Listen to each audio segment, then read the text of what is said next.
Hello and welcome back to the Fruit of Grisaia, Yumiko's route. In the last episode, we discovered what was the aftermath of Sakagi's father, pushing up and out Ichigaya as the thug employee. Eventually, Yuuji got stabbed in the arm and was pretty badly hurt.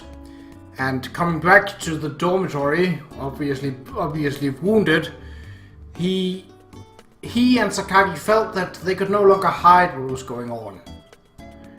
Let's continue. My contract with Sakagi is at an end. I'm no longer obligated to guard her. Our classmates were uniformly surprised by the news, but they haven't pestered Sakagi about her reasons. I think they've more or less figured out why she made that painful decision. Magna, you ready to go? Hella ready, Chief! Amana had a shopping list too, didn't she? Don't forget it or things might get scary later. Wow, this ain't good. She'd give me an earful for sure. Tell her I must go! Okay, kid. You're just off character now. Don't tally-ho me, Magna. Her feet pattering noisily against the carpet, Magna heads up to Amana's room. On the other side of the lobby, Sachi is stooping slightly in the attentive pose of an old-time newspaper reporter, jotting down Sakagi's words in a small memo pad. Yes, certainly. I'm sorry, I can't go outside too often at the moment. It's quite alright. I'm perfectly happy to purchase anything you need, so please, go right ahead. Thank you. But there's no scoop involved. We're going out for a shopping trip, so Sakagi's asking us to pick up a few things, just like Amane. Thanks for waiting! I got the list from my money! Well then, Kasami-san, shall we go? Yeah. Answering my younger classmates, I glance to the far side of the lobby. Sakagi's been reading on the sofa at the side of the large front windows for a while now. But from the desultory way she's picking through the pages, I think it's safe to say she isn't particularly focused on the story. She glances up from the page briefly. Her eyes meet from across the room. Sakagi looks away, gets to her feet, and walks off in the direction of her room. Kasami-san? Right, yeah, about time we get going. Since relieving me of my position, Sakagi hasn't set foot outside the school's walls. That's partially because of her own instinct for self-preservation, and partially because of me.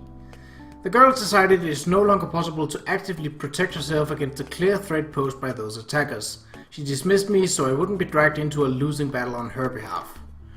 But even after that, I continued to keep an eye on Sakagi, if more indirectly than before. I try to keep my distance, but I'm never too far away to respond in case something happens. I think Sakagi's faintly aware of that. It's probably part of the reason she's shutting herself up in the dorm instead of going outside and making my life harder. It's not like she's come out and told me any of this, of course, but considering her behavior until now, it seems like a natural interpretation. Sakagi defiantly rejected the life of a bird in a cage, acting as she pleased even in the face of threats. But now she's locked up once again. My determination to protect the girl is part of what's now fencing her in. It's honestly pretty damn frustrating. Amane's shopping list isn't too huge today, and my young classmates only need a few things themselves, all of which we find easily enough. That said, the total time investment on this trip turns out to be fairly sizable. Imi-chan's requests are really freaking details. It's such a pain in the butt. Sakagi's shopping list reflects her personality. It's neatly and methodically written, even naming specific manufacturers and product numbers. And Sachi insisted we conduct a painstaking hunt for the exact items described, so this final part of the trip is taking longer than the rest combined. But then again, this level of clarity is extremely helpful in avoiding making mistaken purchases. Sachi smiled peacefully, allowing the eco-friendly reusable shopping bags dangling from her hands to sway back and forth. Naturally, she brought enough of those things for all of us. Not that it's anything new, but you're sure on top of things, Sachi. Indeed, always be prepared is my motto. A little effort in advance prevents trouble down the road. Yeah, that is true enough. They love that cliché in my workplace too. So long as one always has a few contraceptives on hand, even the most abrupt sexual encounters can be accomplished without undue panic, yes? It's a similar principle. Right, sure. It's a bit late to lament my role in rising the levels of vulgarity around here, but when a girl who comes off as innocence personified starts talking like this, I can't help feeling a little guilty. But then again, lately I've been starting to think a good part of the problem might lie inside Sachi herself. But as I'm considering the matter, Sachi comes to a stop with a small surprised sound. She's gazing a little way down the street with a curious expression on her face. What's wrong, Sachi? I turn to follow her gaze. What the hell is that woman doing? A certain blonde has parked herself by the side of the road. Ah, he's so late. Ensconced in the driver's seat of her tacky bright yellow sports car, she kicks her bare legs into the air in a tacky display of irritation, turning every male head in the area. She's putting on a big show of waiting for someone, looking down at her watch with a pouty expression of boredom, occasionally even whining to her audience. Life's given that lady more than she can handle, ain't she? In a bunch of ways. An accurate evaluation. As I bring her hand to my forehead and sigh heavily, the bare-legged blonde in question turns in our direction. Hi! And with a greeting more appropriate for a Qa'Rajh hitchhiker stranded in the Utah desert, she favors me with a nauseatingly sweet smile. Alright, let's go. No reason to hang around here all day. Studiously avoiding eye contact, I attempt to play dumb. Hey now, come on! What's with the cold shoulder? I've been waiting a good hour, you know. How about at least acknowledging my existence? Hey, seriously! Abruptly switching to fluent and idiomatic Japanese you'd never expect from someone with her appearance, JB calls to stop me. I obey, feeling my face settle in an expression of profound irritation. What's this? Here I was thinking the owner of some cheap sex shop decided to announce his grand opening by renting a walking billboard bimbo, but it's just my good friend JB doing her thing. What can I do for you? I've tolerated it up until now because of your distinguished effort in the field, but this abusive language is completely unacceptable, Kazama Yuuji. Look, JB, I'm not particularly criticizing you. I have the greatest respect for your professional capabilities. All I'm saying is, given your age, it might be time to quit this hobby of wandering around the town in clueless foreigner mode while dirty old men undress you with their eyes. No offense intended. Next rotation, I'm definitely sending you to Afghanistan or Somalia. That's not a threat, it's a promise. That might be a nice change of pace. I'm currently unemployed, you see. Really makes you realize the importance of having a nice steady job. What are you saying? You're still... Halfway through the sentence, JB bites her tongue. Sachi and Makina are at my side, and we're in the middle of a public street full of random civilians. Not exactly the time or place to discuss my job. You're a student, so unemployed doesn't seem quite the right word. Well, I suppose not. That's why I'm enjoying a lazy summer vacation instead of polishing my resume. In any case, we need to talk. Can you spare the time? What, right now? Yes, right now. Sounds like another troublesome discussion awaits. JB still got a light-hearted expression on her face, but she spoke those words just now in a familiar deadpan tone of voice. From years of experience, I know that it means this is somehow related to work. Sorry, but would you two mind going back first? No, that's quite alright. The heck, man, you're ditching two fresh young lasses to latch on to some forgettable blonde. You're hung up on a mature woman, Oni-chan. What? Forgettable blonde? Indeedentally. Unforgettable blonde is Chiro. Can't wipe that one out of your memories, no matter how hard you try. Forgettable? Interesting how that part bothers you more than the mature woman, Qa'Rajh. Come on, Maki-chan, let's not make a nuisance of ourselves. Fine. Oni-chan, come straight back home when you're done, okay? Don't get into any mischief. Never thought Makina would be the one saying that to me. The times truly are changing. Well then, Harutira-san, please excuse us. We'll be heading back now, Kasami-san. Sorry about that. Sachi promptly leaves, dragging a grumbling Makina along with her. Am I really that forgettable? I sort of thought I left a pretty strong impression. Don't take the kids' crap seriously. Come on, let's get going already. Why is it all the women in my life, regardless of age and personality, uniformly manage to give me headaches? A good question, Yuuji. Sakagi's begun to shut herself up in her room. Obviously, her visits to the riverbank have stopped as well. After a few minutes zipping down country roads, in JB's ridiculously flashy car, the two of us take a seat near the otherwise deserted area where the incidents occurred. I see. So she did ask you to serve as her bodyguard in a private capacity, eh? And I wasn't specifically restricted from accepting, but in any case it's been over for a few days now. For the moment I explained the details of my recent unemployment to JB. I had expected her to be a little more surprised about Sakagi's request and my decision to accept it, but she doesn't even bat an eyelid. Kind of kills my momentum. I suppose JB may have done a little investigation on her own as part of this whole thing with Sakagi's father. Here, I made lunch. Want some? Once I've more or less finished my story, JB pushes a prettily wrapped lunchbox in my direction. Sandwiches, eh? A wise choice, Julia. I suppose even you'd be able to make these without turning the kitchen into too much of a disaster zone.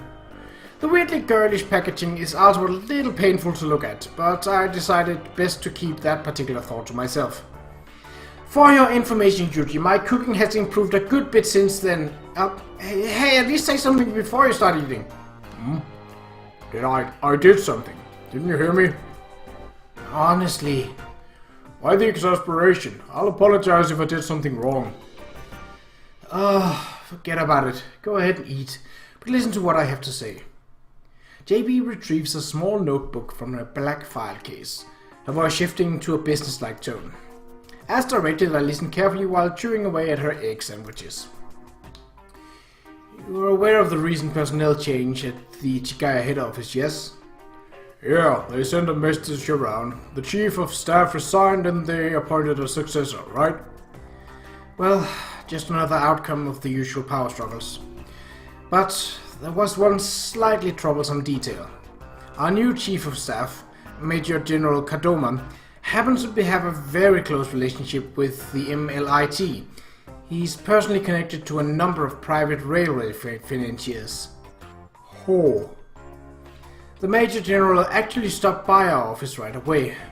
Unprecedented for such a big shot to give underlings like us personal attention so soon after entering the office.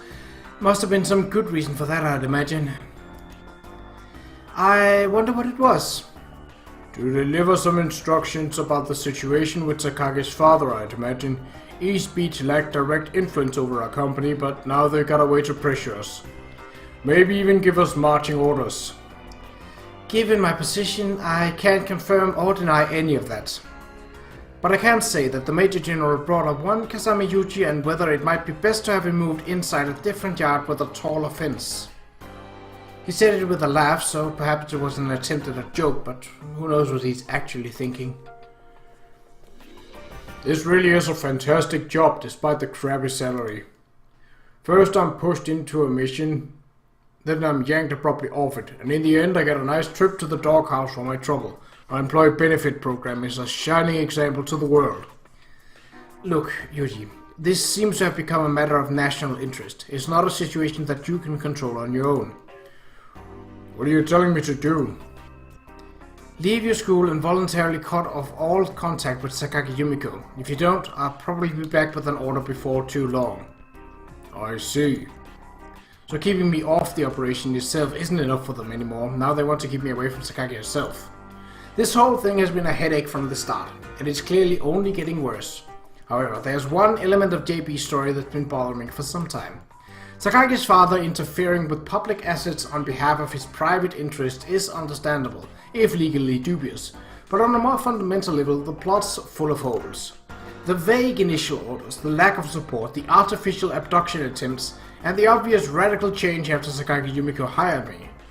Under a certain hypothesis, these contradictions all begin to make sense.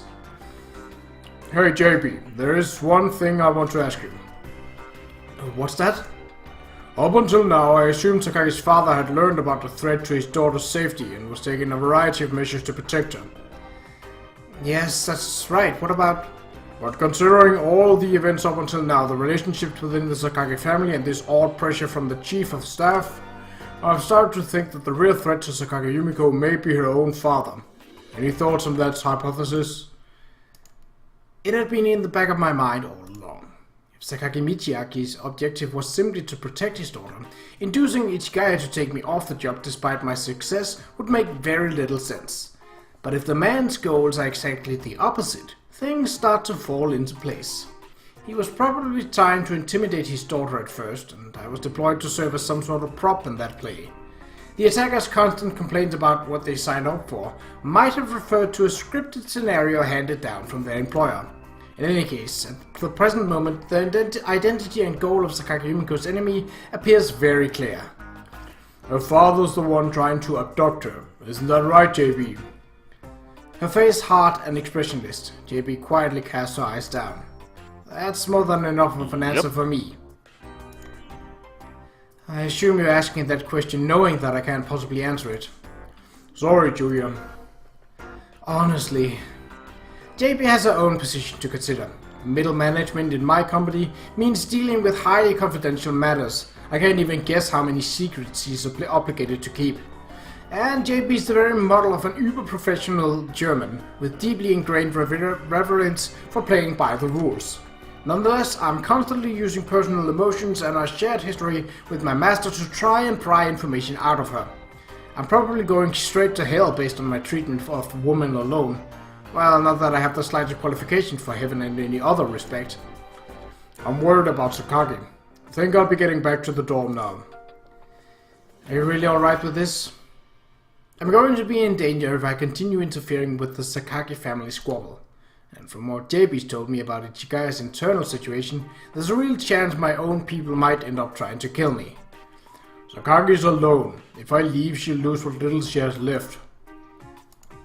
Now that I've learned about Sakage's past, closing my eyes and abandoning her is no longer an option. The girl spent her whole life profoundly isolated, and now, yet again, a group of self-centered adults are trying to tear her life apart. Although she cut herself off from the others as a means of self-defense, somewhere deep down, Sakage is still desperately hoping to be rescued.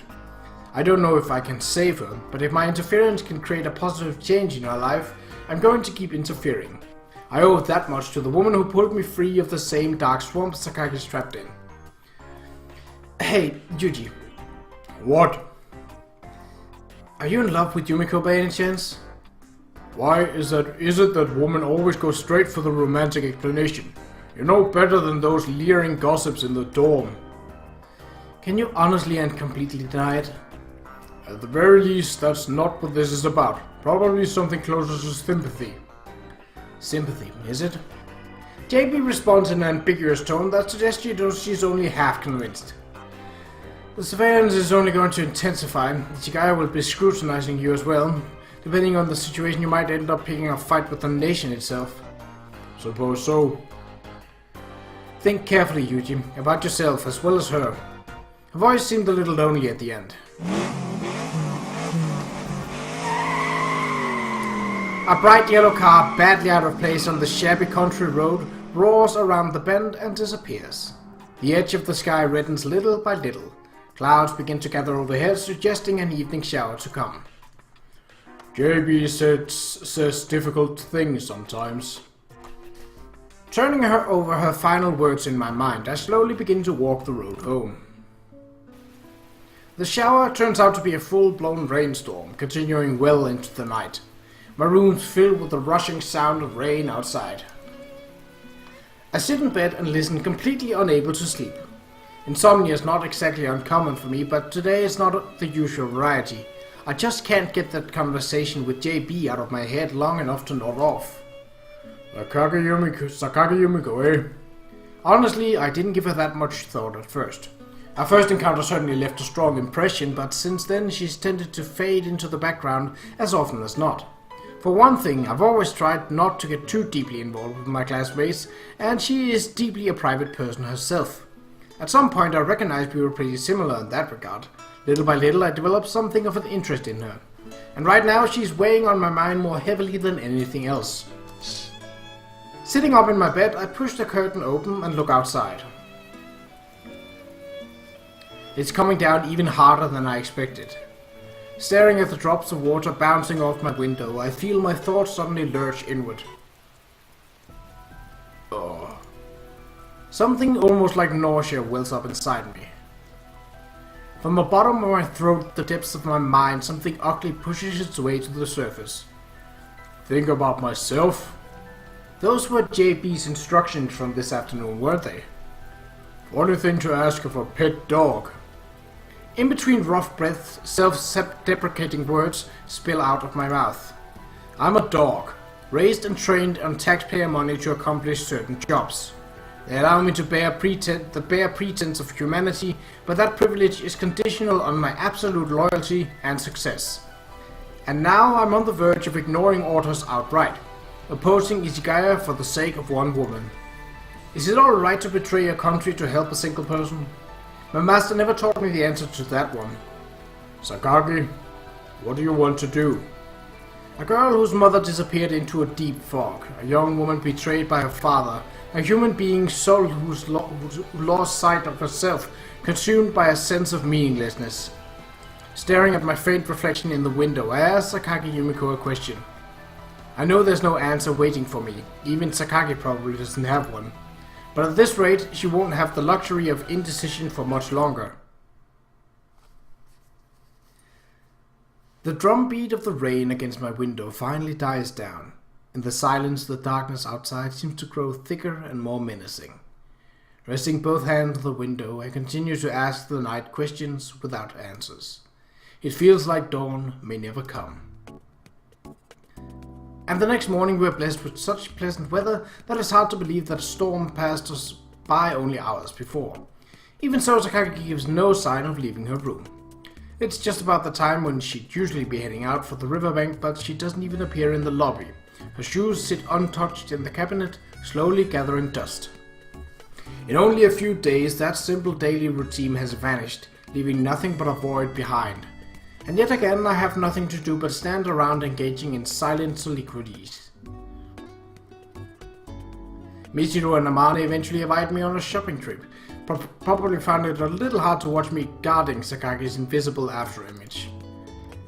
It didn't seem like Sakagi was likely to step outside of her room today, so I decided to accept.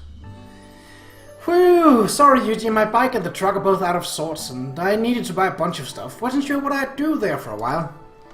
We picked up a bunch of small miscellaneous items for Amane on the previous shopping trip, but today it's mainly bulky items like tissue paper and rice. All three of us have our hands pretty full by the end. Definitely would have been difficult with just the two girls. I don't really mind. Also, the sandbar is one thing, but I'm having a really hard time imagining you carrying 10 kilos of rice on that motorcycle. Yeah, you got a point there as well. I can just see her roaring down the street and that ridiculously low-riding chopper she called Bobotaro with a big sack of rice strapped on her back like some backwoods grandma. Then again, a man puttering along happily in a prototypical country mini truck packed to the gills with provisions would also be pretty comical, but unlike the first case, it's funny because she'd look so perfectly appropriate in that picture. Probably better not to mention it. Yeah, jeez, why are toilet paper things designed to make your fingers scream in agony? His customers aren't even doing their jobs over there. Temporarily lowering a package of 12 recycled paper rolls onto the ground, Michiru shakes her hands in pain. Her index and middle fingers are already marked with bright red lines. No way to get around it when you're carrying those things. Why don't you use this? It's a back grip I used to carry markers some stuff the other day. Wow, is that green handle thing when you are moving on or whatever? Nice, I'll use it. You're amazing, Amane. Why do you have this stuff? Well, just kept it around because I thought it might come in handy eventually, I guess. Okay, Amane, it's probably a little wrong of me to say this right after you helped me and all, but you really are an old... You don't have to say it, I'm aware. I just can't get over this habit of squirreling random stuff away. Hey, it's fine. They say men kind of like that sort of thing, right? Come on, Yuuji, back me up here. What? My listless response is met with two vaguely reproachful glares. What's with the look and the groaning? Well, look at that. The man's ditched us yet again. Ditched us? Yes. What's this, third time today? Do me a favor and cut it out with a synchronized scorn. And what do you mean the third time? They answer my questions with a pair of exaggerated American-style shrugs. After another set of deep, simultaneous sigh, they begin talking to each other instead of me. You hear that, Amane-san? Sounds like our friend here didn't even count the first 2 times he gave us the deaf and dumb number. Like we ain't here, or even here, right? Seriously, here we are making conversation all considerate like, and what, this is all we get? Unbelievable. So it would seem I've fallen out of the conversation twice before without even realizing it. Putting aside that irritating little routine, I do feel slightly guilty about whiffing on their thoughtful attempts to feed me some set-up lines. Yeah, guess I was a little lost in thought. Didn't mean to ignore you guys. Sorry about that. Amane and Michiru glance at each other, exchange a brief, slightly tired little sighs. But when Amane turns back to look at me in the eye, there's an oddly gentle expression on her face. It's about Sakaki-san, isn't it? Yeah, that's right. Saw right through me. It's times like these that make you realize women control the world on a pretty fundamental level. Well, I can understand that. There's no guarantee she's gonna be any safer without you protecting her, right?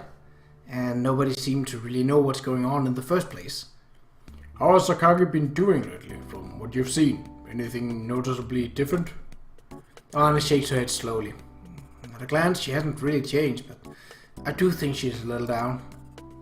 Even when Makina pokes at her like always, she just sort of has a pose with this sad look on her face, you know. I don't know, it's like not the usual Yumiko, I guess. I see. Sakaki's trying to at least appear calm around me, but even so it seems she isn't completely able to hide the turmoil underneath the surface. Well, you know, it's kind of complicated, so I don't really understand, but if you're like this, everyone else is gonna end up depressed too, okay? Try to at least act a little cheerful. That's right, not like standing around brooding all day is gonna accomplish anything, yeah? I'll make you a big feast once we get back, so get some food in your belly and cheer up a little. Amanda delivers this line with a guffaw and a friendly smack to my ass. Not only am I unable to help Sakaki, I've ended up getting my classmates worried about me. Truly pathetic. What am I supposed to do? Yet again, I find myself mired in the simple question that has no clear answer. What's that? Just as we're getting close to the dorm, I notice something slightly out of place. It's the sound of multiple engines moving away from the entrance. Sounded like a car or something? Principal Tachibana wouldn't be around during summer vacation, right? I wonder what that was.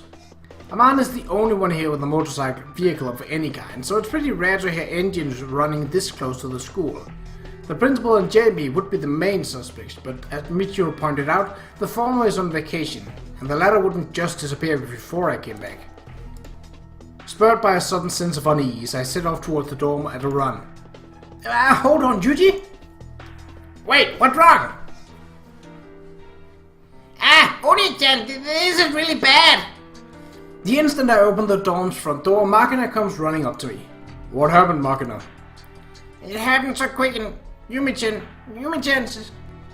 Makina, calm down and tell us what happened, okay? It really came out of nowhere, you know. A little bit after you guys went out shopping, these guys suddenly stopped outside. Then they asked me whether Yumi-chan was around, and I wouldn't tell him, and they started saying they'd come in by force if they have to. Are you okay? Did they hurt you or anything? Yumi-chan showed up before it got that far. Sakaki came out? Makina nods repeatedly. Yumi-chan said she can't cause everybody any more trouble. Brought out her luggage and everything, and got in the car just like that. You gotta be kidding. Did they say where they were going or anything? This time, the girl slowly shakes her head from side to side. None of them said a word the whole time she was getting the stuff. Just stood there like statues. It was really, really scary. It's alright. They're there. Amanda hogs the anxious-looking Makina close and begins to slightly stroke her head. What is it, Yuuji? Your face is kind of scary right now. Michiru looks up at me, uneasiness in her eyes. You went with them voluntarily, Is this really what you want, Sakaki?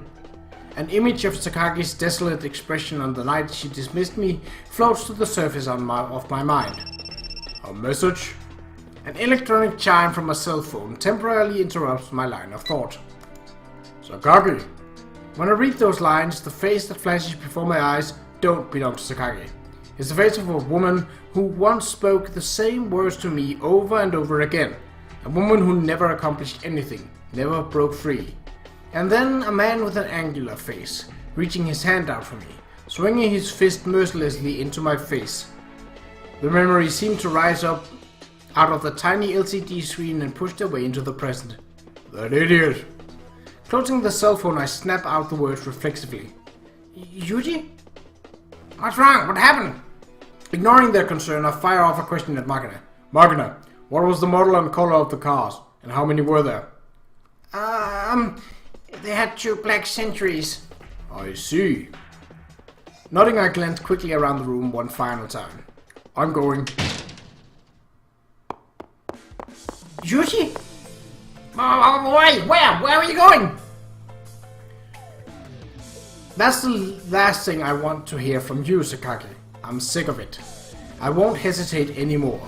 We both made mistakes, but I'm not about to let it repeat them. I sprint toward the front gate as fast as I can. Shit! A pair of cars carrying Sakaki already left a minute or two ago. For the moment, I need to get my hands on something I can use to pursue them. But of course there aren't any cars conveniently lying around with the key in the ignition. I'm on his motorcycle and Sambar out for commission too. What do? Just as I'm running through various possibilities in my mind. I hear someone humming a cheerful tune, soon followed by a carefree greeting. Ah, Kasami-san, you're back, I see. Sachi returned, on a bicycle. Judging from the tranquil smile on her face, it seems she missed the earlier commotion entirely. Sachi, that's... Her bike is a medium-sized modern model with small tires, more than a little out of sync with the maid uniform. Sachi lowers herself to the ground easily with a little whoopsie-daisy, then lowers the kickstand with one smooth movement of her leg.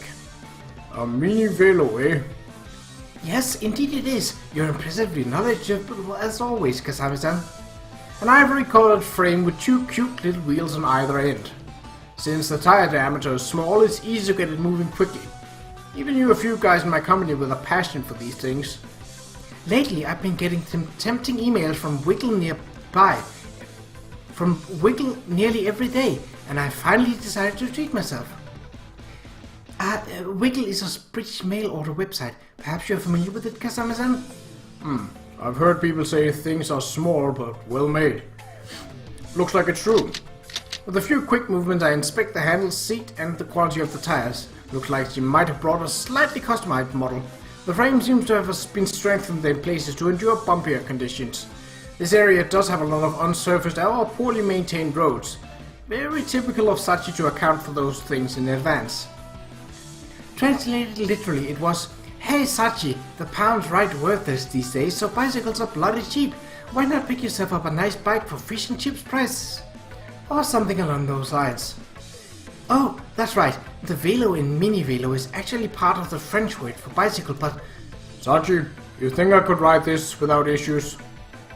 Yes, of course. I maintain it quite thoroughly. Would you like to take a little test ride? Sounds good. I swing myself onto the mini velo and put my feet on the pedals. Wow, there you go already. I'm glad to see you like it. I just gave it some oil recently, so the maneuverability has been excellent. Kasami-san? See you later. Wow, go Mihama Rider! So cool! Huh? Its wheels whistling cheerfully, Sachi's mini velo zips jauntily along the road. This thing's fundamentally designed for riding around town, but fortunately it's capable of reaching a decent speed as well. The cycle computer installed in the sensor indicates an average velocity of around 35 kilometers. Can't compete with a motorcycle or anything, but it's still excellent performance for this size. This really is going to be tough. That said, I'm up against motor vehicles, and they have a head start. There's a decent amount of traffic since it's summer vacation and all, but they can still leave me in the dust easily enough. I'm not going to get anywhere at this rate. Fortunately, they're traveling on a winding, narrow prefectural road of the sort you'll often find on this type of small peninsula. Country roads present their own opportunities for the experienced rider. With little skill and luck, it might be possible to catch them even riding a mini-wheel with a maximum speed of 50 km per hour. Assuming that the cars are headed for the metropolitan area, the entrance to the toll road 15 km ahead will probably be my last chance to catch him. Any further than that, then a bicycle just won't be enough. Alright. I feel bad for Sajid, but I'm going to have to treat this thing a little roughly. Leaning heavily to the right, I turn the bicycle onto a farm road that leads to a nearby mountain. The tires crunch through rough pebbles, my whole body is jolted by a small impact running through the frame. Soon I'm surrounded by forest. The trail ahead is one of the more blatant examples of a bad road you're ever likely to see. Still, I push forward without hesitating. Within seconds, leaves and branches are slapping heavily against my face, arms, and from all sides. I've been prepared for a badly maintained road from the start, but this almost exceeds my expectations. Truly terrible conditions. This region was once used as an army maneuvering ground. Wouldn't surprise me if this thing dates back to those days. The designers clearly weren't interested in ensuring a pleasant or easy ride. It's impossible to avoid catching the tires on natural holes and rocks that litter the path. I struggle along as best as I can, using the handle and my own weight to avoid the worst obstacles. Still, no matter how skillfully I ride, my speed keeps falling. My feelings of impatience are giving way to outright frustration. God damn it! Even so, this is a definite shortcut. Cutting straight through will get me to my objective much more quickly than following the meandering road around and around. Lowering my head, I pump the pedals as fast as possible, warding off branches with one hand when necessary. The slope of the road begins to grow slightly easier. Eventually, the overhanging trees begin to thin out as well. And suddenly, my field of vision expands dramatically. Seems I've reached the summit of this foothill. The trail's increasingly level underneath me, and it's less of a challenge to move the pedals. Best of all, the practically non-existent road finally changes to something more worthy of a name. Alright, there you are. I catch a glimpse of two black sedans on a prefectural road, stretching out below. Cars like that aren't common around here, and they're exactly as Markin described them. Sakage has to be in one or the other.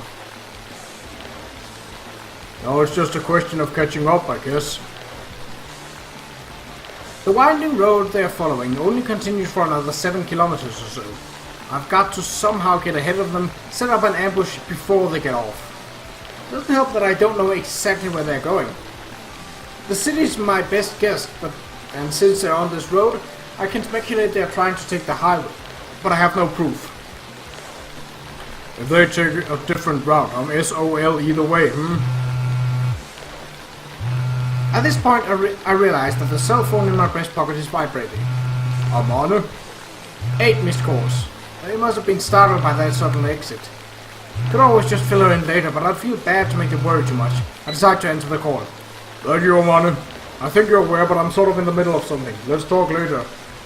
Jeez, you just shouted out all of a sudden without a word. We're worried, Yuuji. Sorry about that. I'll get in touch once things have calmed down a little. Wait a second, don't hang up.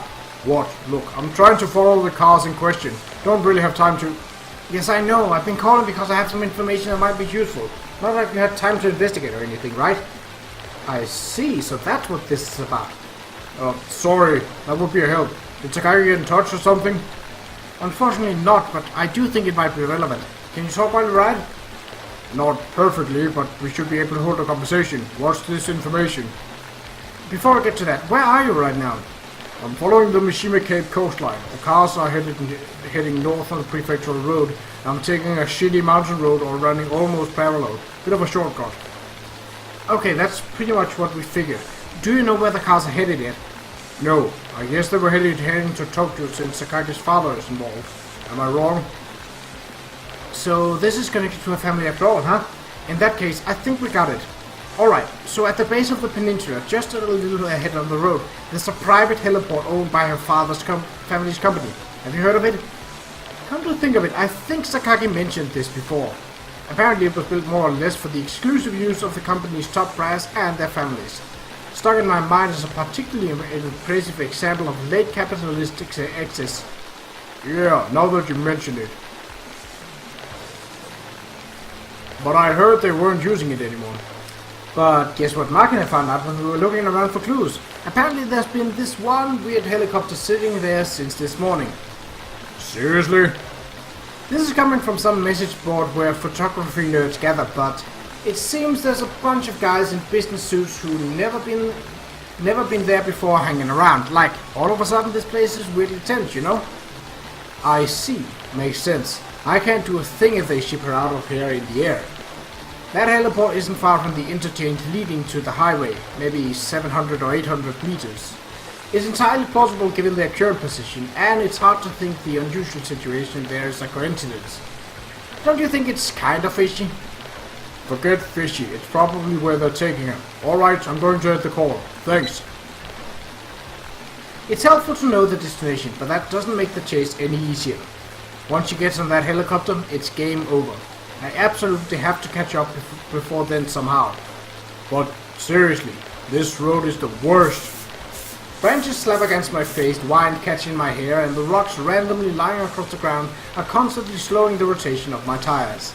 The cars, visible only for brief moments in between gaps of the trees, seem to slowly pulling further away. My odds of catching up are getting longer. I'm going to need some luck at this point. The mountain road I chose as a shortcut was ideal in terms of distance. At full speed I might have gotten ahead of them by now, but riding on hilly terrain while pushing on my way through thick undergrowth cost me even more time than I'd expected.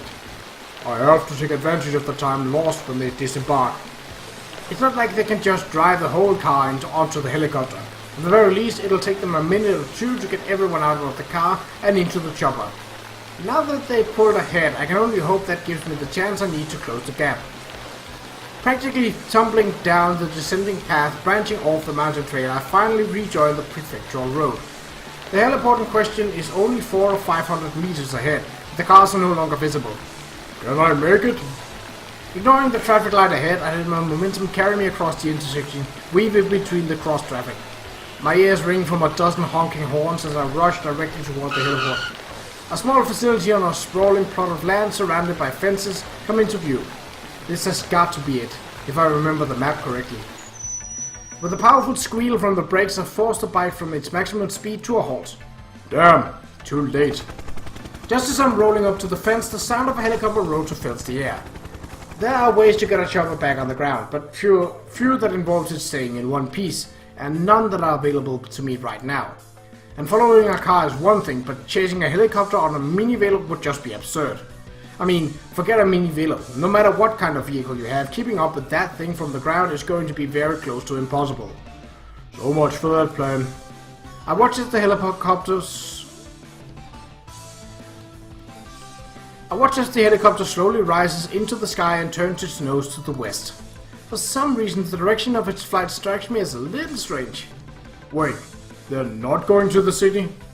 The helicopter is heading almost directly away from Tokyo. It maintains a course to the west, flying parallel to the Shonan coastline. If I remember correctly, to the west of here there's... But as I'm thinking about the helicopter's possible destination...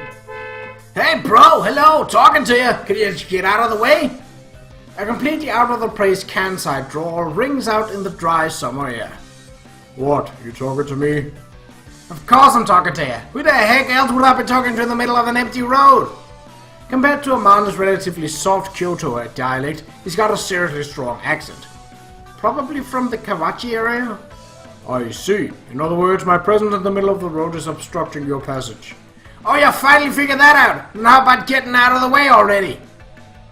He's got a dome of hair bleached in such a blinding blonde that even Michiru would bow down, and a sharp beak nose that actually worked for him somehow. Expensive clothes too. About the last guy you'd expect to have such a thick drawl.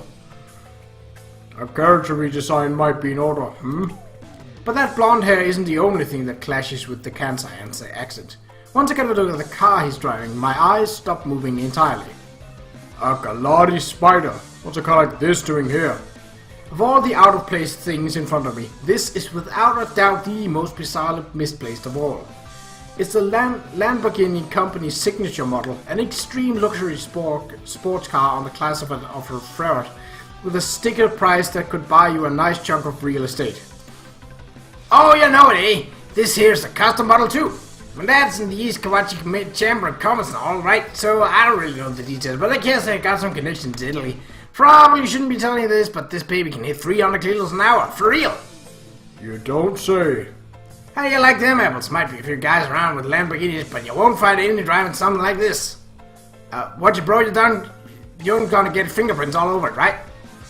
Yeah, this thing's about as fast as they come. It's really hard to believe I'm seeing a car like this in Japan. Well, yeah, sure. I mean, I do kind of want to go somewhere better and really put the girl through her paces, but in Japan they'll lock you up in no time, you know? Anyway, you seriously got a nice ride here.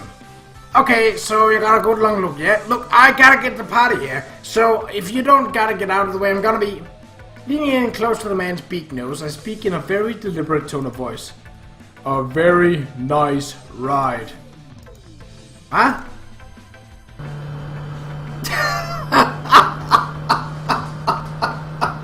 Oh, I love the facial expressions in this. Yeah! In inverse proportion to the man's fading shriek, the needle in the speedometer soars steadily upward. Amazing.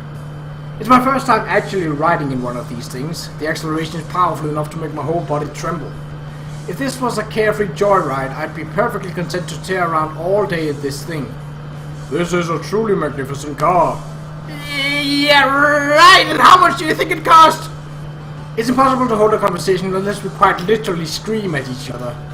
From what my new friend tells me, the car itself hasn't been remodeled in any way, but it still roars as loudly as any hot rod I've ever seen. Absolutely not the sort of car you should be shipping to Japan of all places. Oh, you're going too fast, right? Look, bro, come on, the speed, look at the hey, please! Following around town to speed limit in a monster like this would just be disrespectful, don't you think?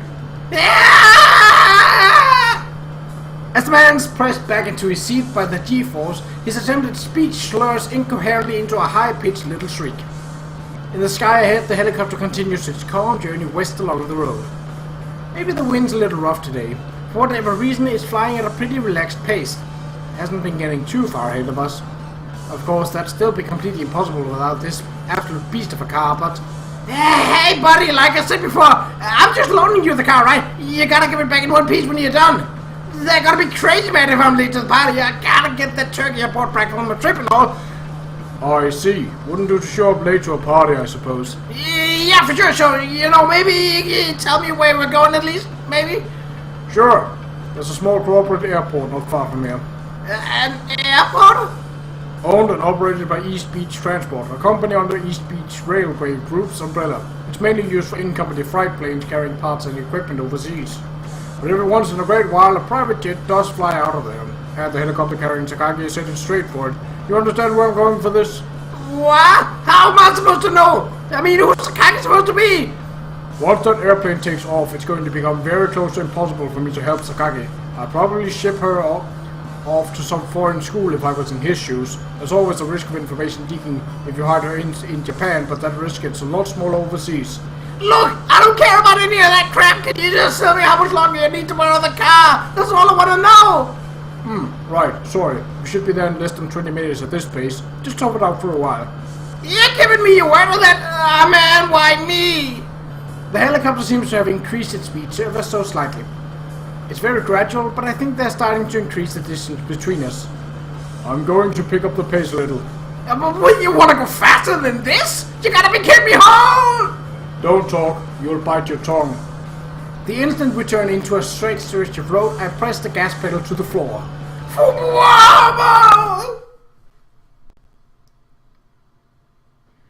Yes, really. I can't thank you enough, Professor. I have complete confidence in your recommendation.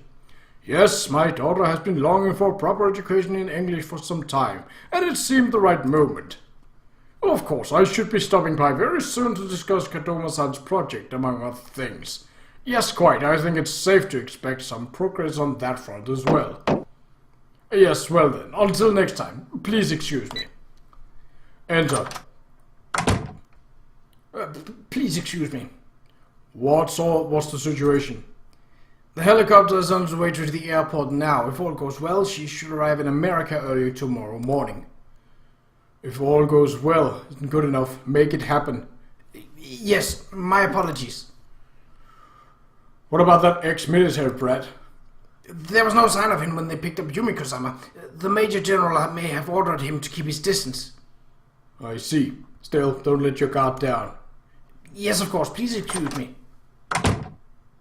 We shouldn't have too many of these irritating insects swarming around her once she's safely overseas. You're going to behave yourself from now on, Yumiko, for the Qa'Rajh family's sake as well as your own. The scenery flies past at astonishing speed. There's a bit more traffic now, but the oncoming cars flinch in terror the instant they see us approaching.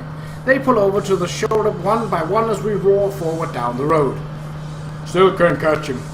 Most of my concentration is focused on manipulating the steering wheel, but every few seconds I glance over at the helicopter from the corner of my eyes. It hasn't really picked up speed, but the terms of this race simply weren't fair to begin with. They are flying at a red course through the sky with no obstacles or signs to worry about. Completely different from chugging along on a public road, no matter how nice your car might be. Are we there yet? How much longer?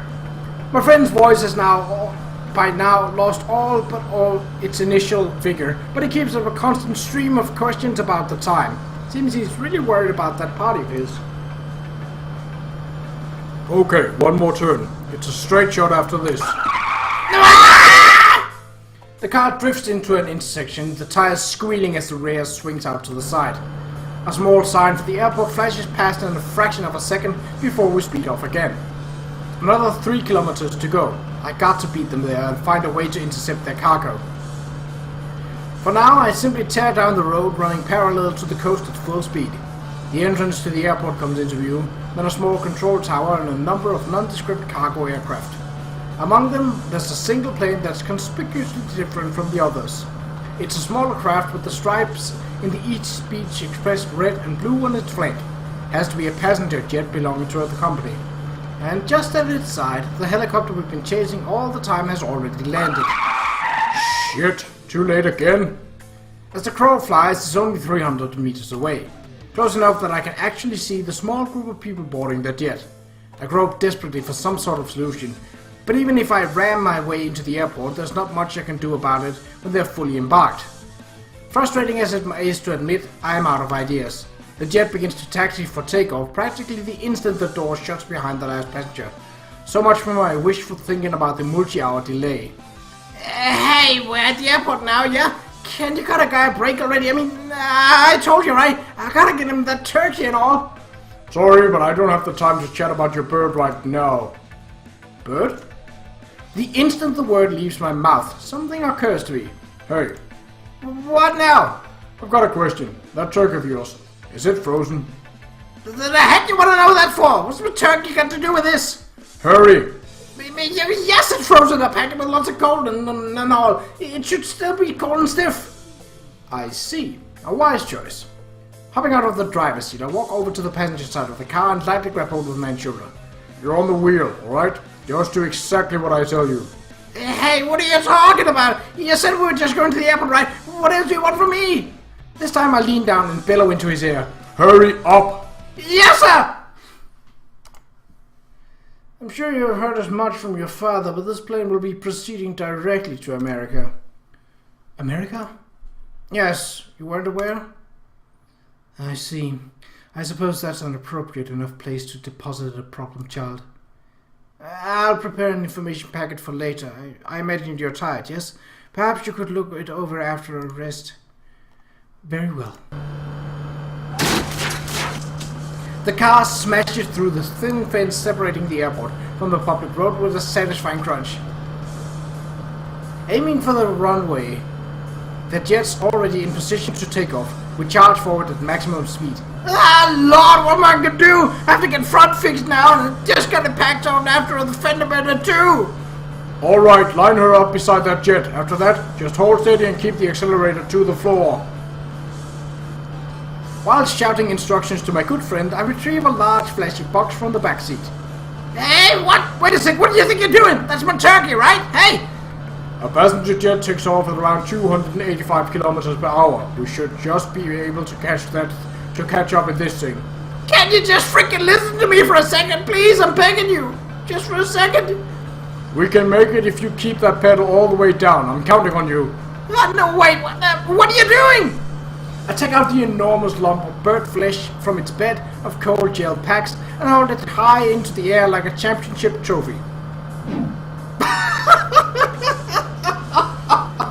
That's an epic shot, no matter how you put it! Ugh, wind pressure. We're traveling at a speed sufficient to lift an airplane into the sky. The moment I stand up from behind the windshield, the air rushing past shakes my body violently. Somehow holding myself steady, I dig my fingers into the turkey and move my hand slightly forward. It's an absurd plan and I don't have a chance to rehearse. I can only hope I get the timing and angle of the release correct. Still, I got no choice but to try. Hey, can't you get this thing to go any faster? You gotta be kidding me! Faster ain't an option, man! What about my turkey? What are you doing to my poor turkey? It won't be possible to catch up if the plane hits V1 speed. We've got to make it before then. Alright, good. Keep going like this. The car slips out from under the engine and begins to push slightly ahead. Carefully watching the distance, I wait for the right moment. Another 5 seconds. 4, 3, 2, now! Throwing both arms up with all my might, I fling the coal lump into the air and let the wind carry it back. The turkey soars majestically into the sky, and then, instantly captured by the powerful suction of the intake, curves toward the engine. Yeah! What was that sound? Bird strike! It looks as though a bird's been pulled through the engine.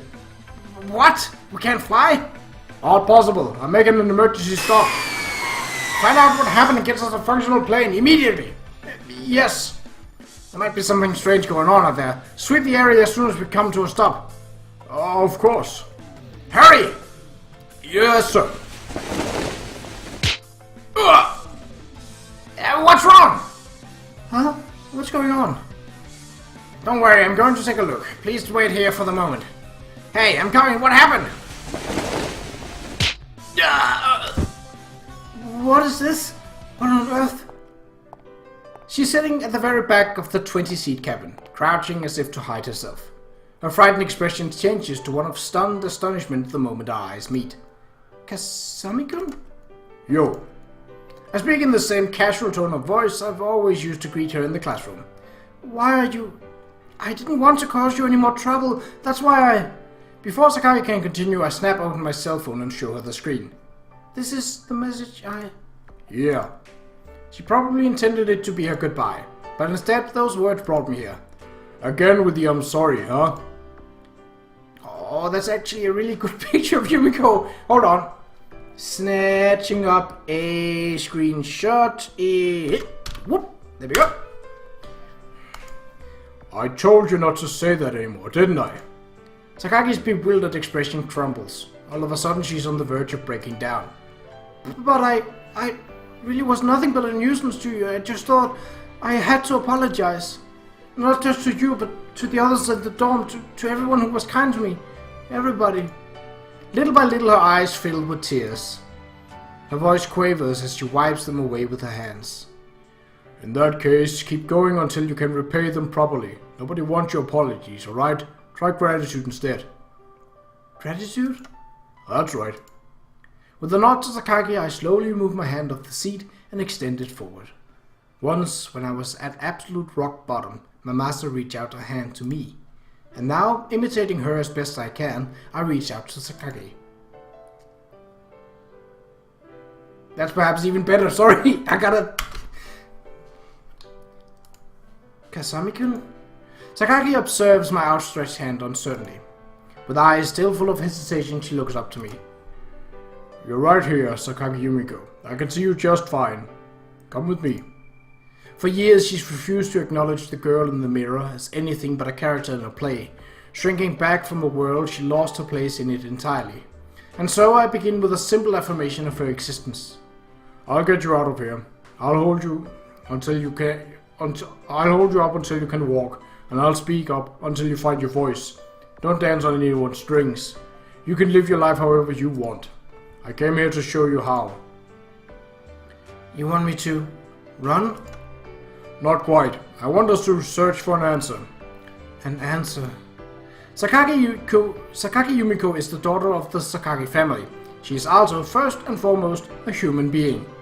In the course of a life filled with painful events completely beyond her control, she very nearly lost sight of that. But it's an absolute fact. Right now, this girl lost the ability to live on her own terms. So until she can find her answer, I'll just have to keep her safe. Now that I've made that decision, I'm not going to back down, no matter what comes next, even if my own country comes after me. Let's go, Yumiko. What? Sakagi reacts strongly to that word. I haven't used her name since that day we reached our first very truce. Today I'm breaking that seal. It's the clearest way I have to demonstrate how I see her now. Come on, Yumiko. I bring my hand still closer. I think she understands. I'm not talking to the daughter of a railroad tycoon or an antisocial problem child. I'm talking to a fellow human being. And because she understands, her face grows all the more uncertain. A part of her is questioning whether she deserves this. Yumiko! Instead of saying it's alright, I call out her name and push my hand forward. Sakagi's breath catches in her throat. She moves the mouth slightly without producing a sound, as if to practice, and then, somewhat hesitantly, she speaks. Is it really alright? Yeah. Okay, I'll go with you. Yumiko nods and takes my hand. At first it's a gentle, hesitant touch, but soon her grip grows firm. I clasp her hand tightly and return and draw her up out of her seat. There'll be others coming soon. We need to hurry. Yes. Leading her by the hand, I exit the plane by the escape chute. A quick glance around suggests no one's pursuing us yet. Still, I leave at a run, pulling Yumiko along behind me.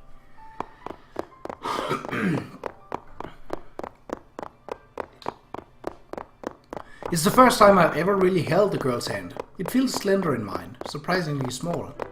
From now on, I'll have to lead Yumiko safely forward, shielding her from danger. It's a serious responsibility, I knew that from the start, but right now it feels terribly real. Having someone to protect really weighs you down, Asako. Was it like this for my master when she pulled me along all those years ago? Right now, Yumiko's small hand feels unbelievably heavy. Can a piece of trash like me really carry this kind of weight? I can feel doubt oozing out of me like sweat. That's no good. It'll only make Yumiko uneasy if I start brooding. Shaking my head a little, I resettle my hand around hers, a tight grip so that it can't slip away. Beyond the quickly parting clouds, I can see the sky gradually turning red. Night will be here before long. A field of white stretches out endlessly before me. It's such a pure and brilliant light that it seems like my fingers will melt away if I reach out to touch it. But that's not really an option in the first place. My body feels like it's buried under layers of mud. Even the slightest movement is frustratingly difficult. It takes all my effort just to lift my hand a fraction of an inch. Who's there? I can hear a voice in my ear. No, maybe it's coming from the inside of my ear itself. I can't even tell. It's a woman's voice, not particularly gentle, but very familiar. Is she speaking her name, telling me something? I want to know, but the words fade in and out of audibility, slippery and evasive. My hand finally moves. I grope around above my chest, trying to grab hold of the voice. Speak more clearly. I want to hear what that voice is trying to tell me. I want to know where this strange nostalgia is coming from. But soon enough I find my hand mired in the mud once more. Maybe it was wrong of me to try in the first place. Maybe I don't deserve to hear those words.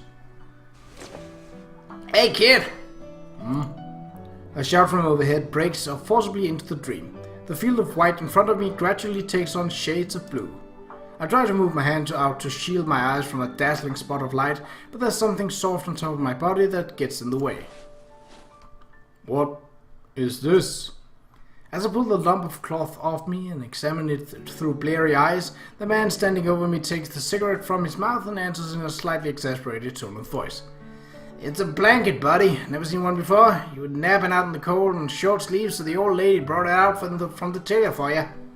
I see. It is a bit chilly, I guess. The sun's certainly bright enough, but the air's far from warm.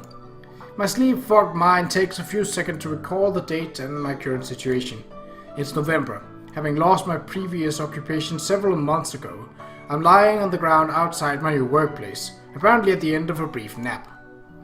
Your lunch break's over. Maybe you should be getting ready. Right, my apologies. The worker stubs out his cigarette in an ashtray nearby and smiles wryly down at me.